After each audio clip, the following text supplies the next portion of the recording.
सध्या चालू परिस्थितीमध्ये महाराष्ट्रामध्ये दीपक भाऊ बोराडे हे जालन्यामध्ये उपोषण करत आहेत। त्या अनुषंगानं आता सर्वांच्या लक्षामध्ये हा विषय आला आहे की धनगरांचा काहीतरी प्रश्न आहे, पण त्या प्रश्नासंदर्भामध्ये क्लॅरिटी लोकांमध्ये नाही। मीडियाच्या माध्यमातून महाराष्ट्रामधल्या जनतेला आणि सरकारला मला एक संदेश द्यायचा आहे। धनगरांचा वास्तविक प्रश्न काय हा समजला तर त्याचं उत्तर सोल्युशन काढणं सोपं जाईल। त्या अनुषंगानं आज माननीय प्रधानमंत्री नरेंद्र मोदीजी यांच्या कार्यालयामध्ये आम्ही एक रिप्रेझेंटेशन दिलेलं आहे। त्या रिप्रेझेंटेशनमध्ये धनगर समाजाचा मुख्य प्रश्न काय आहे, धनगर आरक्षणाचा विषय काय, तर मुळात मला पहिल्यांदा हे क्लिअर करायचं आहे की महाराष्ट्रामध्ये धनगर समाज हा आरक्षण मागत नाही, एसटीचं समावेशाचा विषय नाही। धनगरांचा जो विषय आहे तो आहे अंमलबजावणीचा। अंमलबजावणी म्हणजे देशामध्ये जे कास्ट आणि ट्राईबच्या लिस्ट आहेत त्यामध्ये ज्या चुका झालेल्या आहेत स्पेलिंग्समध्ये आणि पंक्च्युएशन्समध्ये, तर त्या अनुषंगानं अमेंडमेंट होणं अपेक्षित होतं, पण ते अमेंडमेंट आत्तापर्यंत झालेलं नाही। आणि त्यामुळं जो लिस्टमध्ये धनगड DHANGAD हा शब्द लागलेला आहे आणि त्यामुळं महाराष्ट्रामधला धनगर समाज हा आरक्षणापासून एसटीच्या लाभापासून वंचित आहे। या संदर्भात तुम्ही काय पत्र दिले पंतप्रधानांना? प्रधानमंत्री नरेंद्र मोदीजींना आम्ही आज पत्र दिलेलं आहे, तर ते रिप्लाय देतील।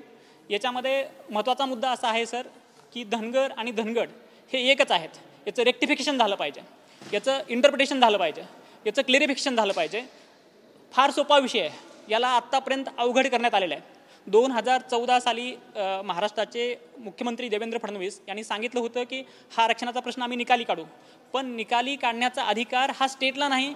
काल फडणवीस साहेब म्हणजे दीपक भाऊ बोराडे यांना फोन करून आंदोलनाच्या ठिकाणी बोलत होते की हा विषय राज्य सरकारचा नाही, हा विषय केंद्र सरकारचा आहे। तर केंद्रामध्येही सरकार म्हणजे त्याच विचारधारेचं आहे, तर त्यामुळं केंद्र सरकारकडून सुद्धा आम्हाला मोठ्या होप्स आहेत की त्यांनी आता याच्यामध्ये विलंब न करता लवकरात लवकर हा विषय निकाली काढतील। कारण काय की महाराष्ट्रामधला जो धनगर समाज आहे गेल्या म्हणजे स्वातंत्र्याच्या नंतर त्यांचा जो बॅकलॉग पडलेला आहे एसटीचा तो भरून निघणं अपेक्षित आहे आणि तो आता येत्या काळामध्ये भरून निघणार नाही, पण इथून तरी त्यांचं भविष्य सुरक्षित असलं पाहिजे। सातारा जिल्ह्यामधला मान तालुक्यामधला मेंढपाळ हा 900 किलोमीटर 1000 किलोमीटर एका वर्षामध्ये प्रवास करत मेंढ्यांना घेऊन दुसऱ्या ठिकाणी जातो। आदिवासींच्या मध्ये जे लक्षणं आहेत, जे जेनेटिक गुण आहेत, ते सर्व गुण धनगरांमध्ये आहेत। आदिवासींच्या ज्या पूजा प्रथा असतात, चालीरीती असतात, परंपरा असतात, जी संस्कृती आहे ती संस्कृती धनगरांमध्ये आहे, वेळोवेळी सिद्ध झालेला आहे। भरपूर पुरावे या अनुषंगानं आत्तापर्यंत सर्वांच्या समोर दिलेले आहेत।